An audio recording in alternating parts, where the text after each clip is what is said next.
கம்பம் நகராட்சியில் மும்மத பிரார்த்தனையுடன் சமத்துவ பொங்கல் விழா நடைபெற்றது. தமிழர் திருநாளான தைத்திருநாள் வரும் 15ஆம் தேதி கொண்டாடப்படுகிறது. போகி, பொங்கல், தைத்திருநாள், மாட்டுப் பொங்கல், காணும் பொங்கல் என 4 நாட்கள் தொடர் கொண்டாட்டமாக இவ்விழா நடைபெறவுள்ளது. அதையொட்டி அரசு அலுவலகங்கள், தனியார் நிறுவனங்களில் பொங்கல் விடுமுறை நாட்கள் தொடங்க முன்பே உற்சாக கொண்டாட்டம் களை கட்டியிருக்கிறது. அதன்படி தேனி மாவட்டத்தில் ஆட்சியர் அலுவலக வளாகத்திலும் சமத்துவ பொங்கல் விழா நேற்று உற்சாகமாக கொண்டாடப்பட்டது.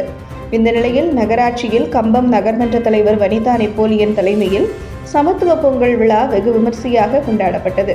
இந்த நிகழ்ச்சியில் கம்பம் நகர்மன்ற துணைத் தலைவர் சுனோதா செல்வகுமார், நகராட்சி பொறியாளர் ஐயனார், உதவி பொறியாளர் சந்தோஷ், மேலாளர் ஜெயந்தி, சுகாதார அலுவலர் அரசகுமார் முன்னிலை வகித்தனர்.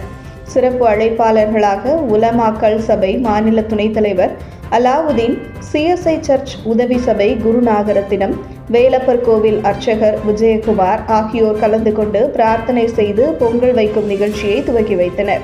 பின்னர் நகராட்சி வளாகத்தில் உள்ள விநாயகர் கோவிலில் சிறப்பு பூஜை செய்யப்பட்டு பொங்கல், கரும்பு பிரசாதம் அனைவருக்கும் வழங்கப்பட்டது. இந்த நிகழ்ச்சியில் கம்பம் நகர்மன்ற தலைவர் வனிதா நெப்போலியன் பேசுகையில், நாம் எத்தனையோ பண்டிகைகளை ஆண்டுதோறும் கொண்டாடினாலும் எந்த பண்டிகைக்கும் இல்லாத ஒரு சிறப்பு பொங்கல் பண்டிகைக்கு மட்டுமே உண்டு.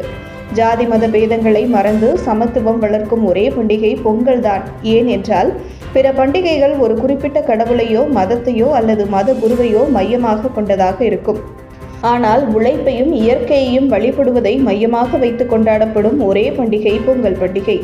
உழைப்பை போற்றுவதற்கும் இயற்கையை வணங்குவதற்கும் ஜாதி மத பேதம் எதுவும் தேவையில்லை. இதனால்தான் வெவ்வேறு பெயர்களில் வெவ்வேறு தேதிகளிலும் கொண்டாடப்பட்டாலும் தமிழகம் மட்டுமின்றி உலகம் முழுவதுமே கொண்டாடப்படுகிறது இந்த பொங்கல் பண்டிகை என்றார்.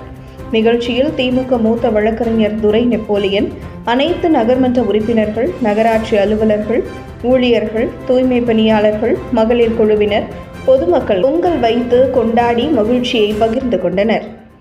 தகவல்களை உடனுக்குடன் அறிந்து கொள்ள நமது டைகர் மீடியா சமூக வலைதளங்களை ஃபாலோ செய்யுங்கள்.